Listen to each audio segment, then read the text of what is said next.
Have you seen that show, Baby Reindeer, on Netflix? It's pretty good, but if you haven't, it's about an absolute psychopath woman that just starts stalking this man for about 2 years, making his life a living hell. And it raises something that we never really talk about, because in society, we speak about the dangers that women face from men in dating, but not in the other way round. For instance, outside of the fact that a woman could take your money in a divorce, or she might ghost you or whatever, or maybe that she might very rarely hit you, but of course no one really discusses that either. It's like women are just perfect, right? But this Baby Reindeer situation, the idea of an absolute crazy psychopathic stalker who's trying to destroy your life, that actually happened to me, and I want to tell you the story because it really goes to show that men need to be worried or be wary about the kinds of women that they let into their lives. 2022, I'm on Tinder and I matched this woman, black woman. She absolutely adored me. Now, when I say that, I mean that with every fiber of my being. If I think of every woman who has ever been into me in any way, shape or form, this woman was right at the top, literally number one. She said she couldn't wait for me to do her silly. She said that she wanted to sit on my... That's what she said. I don't want to be demonetized. She let me know in no uncertain terms what she wanted to do with me. Now, here was this woman. Well, she was married. She had 2 children. But what she said was that she was in a sexless marriage. Not even a sexless marriage. She was waiting to be divorced. So it wasn't like she was cheating on her husband per se. They were waiting to split up and just happened to be living in the same home while waiting to split up. Okay, fine. And it's like I represented everything that marriage never had.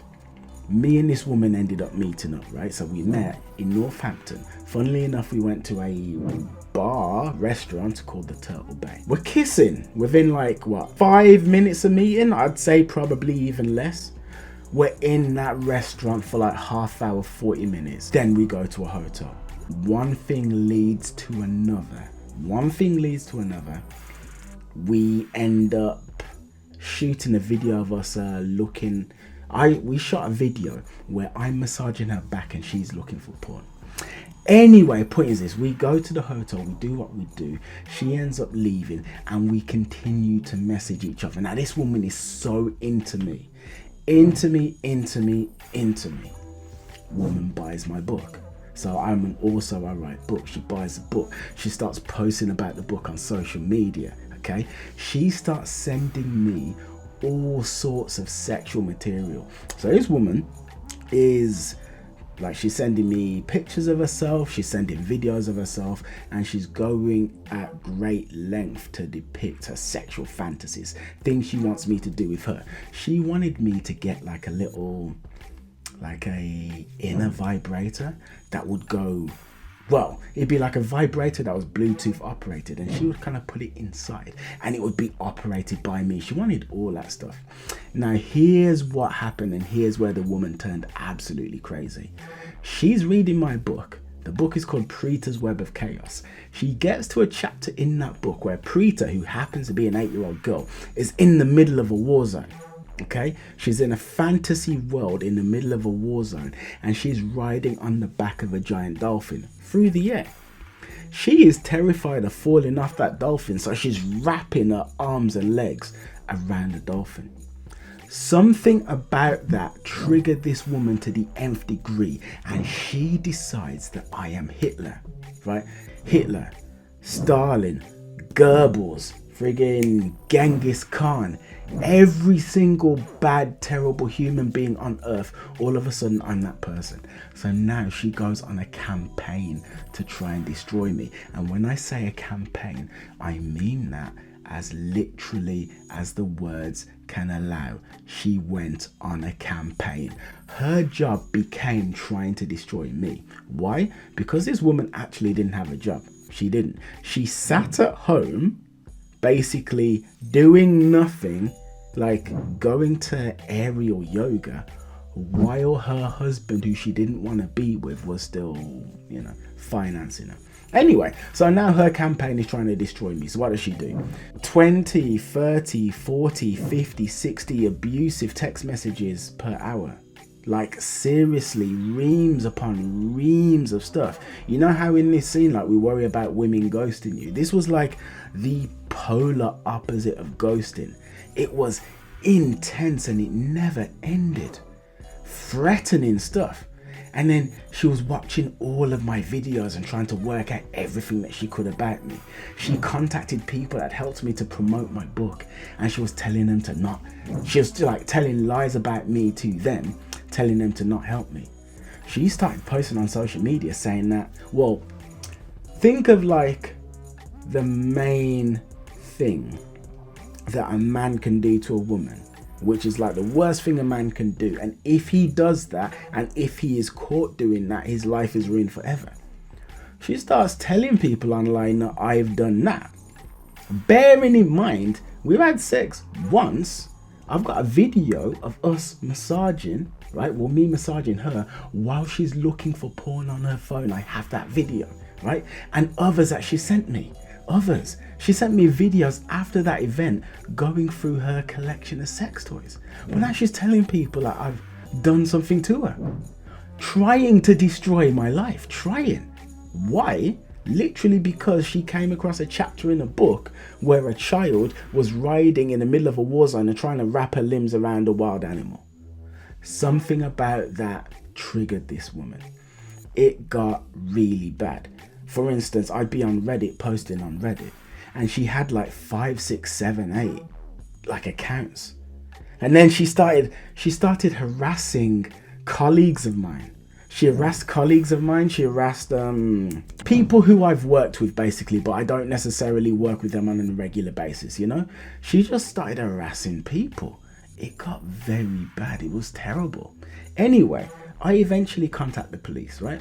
So I contact the police. When I contact the police go to her and they say, look, you need to stop. Guess what she tells the police? After I contact the police, she tells them, oh, well, he raped me. So then the police get me to go down to the station. I effectively become arrested. Effectively. I'm in the station for like a day, and luckily for me, I had a ton of evidence, right? I had all sorts of text messages, pictures, videos. Like I said, that video of us in the hotel, times, dates, and whatever. For instance, she's trying to say that I did this to her. However, like a week after the last time we ever saw each other, she's telling me, hey, here's a vibrator I want to buy, and I want you to control it by Bluetooth, right? So wherever you are, you can control my response. Clearly, the woman was lying. So like the police, I was okay in that regard, but then I'm trying to prosecute her, but the police wouldn't do it. It's like, you need evidence. I sat down and put together a extensive like journal of everything that happened from the moment me and this woman met. Tinder chats, right, from matching on Tinder to swapping numbers. Oh, Kieran, you're so sexy. I want to do this. I want to do that. I want to sit on your face. All of that. I've got all of this stuff documented, right? What happened?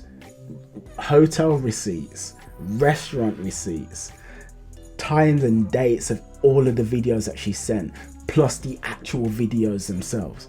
Her buying my book and promoting it on social media. I put everything together. Show it to the police.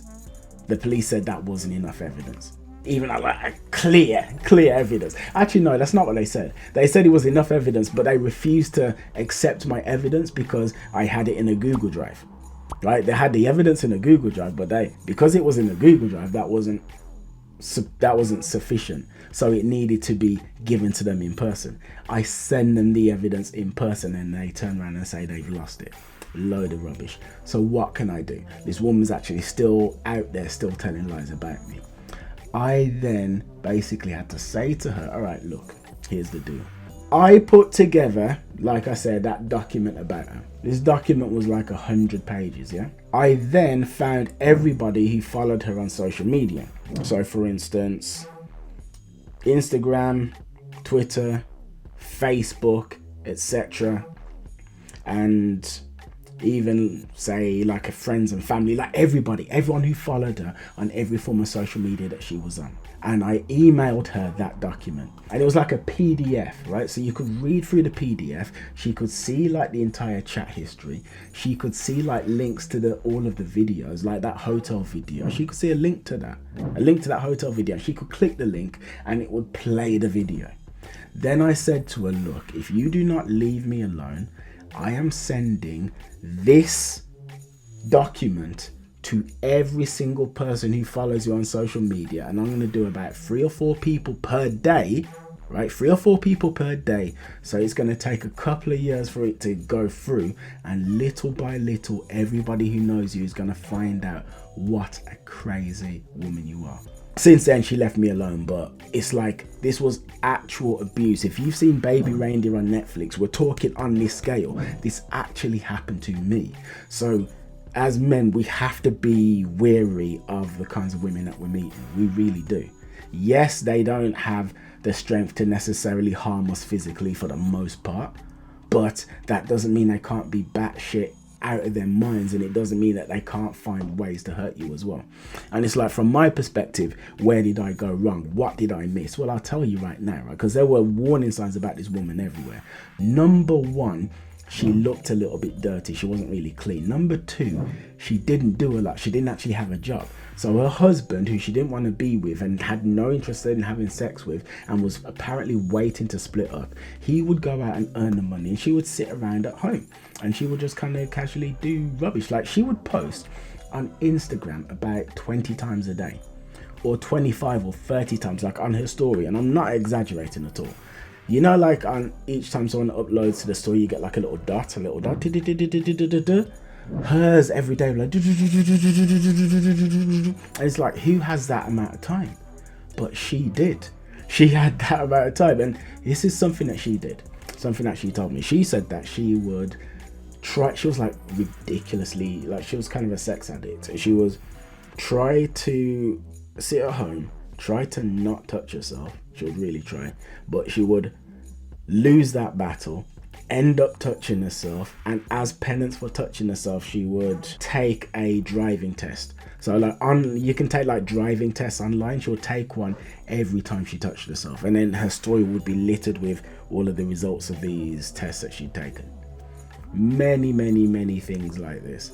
And I kind of missed it. I didn't miss it, I overlooked it. I overlooked it because, for a couple of things. Number 1, I wanted to get laid. That's number 1. But number 2, that's not even all of it. Number 2, I actually wanted to like the girl as well, because she had similar interests as me. So, here's another one as well. She used to find it, she said she found it like really terrifying and intimidating going out with her kids, because her kids were mixed, and she was worried that if she goes out with mixed kids, people think her kids aren't hers and whatever. But anyway, there's all these things, which looking back, it's like, yeah, this woman was actually out of her mind. Who does that? Who sits down, fights the urge to masturbate, and then posts a story, posts a driving theory test result on her story as penance for, not being strong enough. But yeah, I wanted to like her because I am black, she's black, and I have some like nerdy, geeky interests. She also had some of that as well. So I felt like a bit of a kindred spirit, and like I wanted to like the girl. I did want to like the girl. But the truth is that if I really used my discernment, and if I sat down and said, all right, is this person really a benefit to my life? Are they an asset, or would they be a liability? Really and truly, before this happened, I would have known this woman was a liability, but I didn't pay attention. So look, what I'm basically saying is, like, if, again, you've seen Baby Reindeer, like, Baby Reindeer is actually a true story. It's not even just a true story because it's happened to me. It literally happened to the man in the show. So when you watch that show, the main guy, his name's Donnie, I think it is, that actor experienced everything in that show. There are some women out there who are crazy, where they love you or they hate you. This woman loved me until she decided she hated me. And then when she hated me, she would stop at nothing. She basically wanted me to kill myself. Like, that's what she wanted. She wanted me to kill myself. And it wasn't until I unlocked a dark part of me where I was like, all right, you want to ruin my life? Well, you know what? I might ruin yours. To the point where her husband found out about everything that was happening and then wanted to move out. And I saw her husband posting on Facebook saying, hey, does anyone have a place to live? Like, I don't have anywhere to live. You gotta watch who you deal with. Really do. Because, you know what? If you got 100 people, 99 of them are probably quite sane. But there is that one. And the more people you meet, the more of that one you will meet. There we go. If you have liked this, then basically subscribe to the channel. I would appreciate it massively. And slam the notification bell. Let me know what you think underneath. I really do. I would really love to know what you think. And also I got some goodies for you as well. There is some free PDFs in the description, so go there and get those. Thank you for your time. Take care and see you later.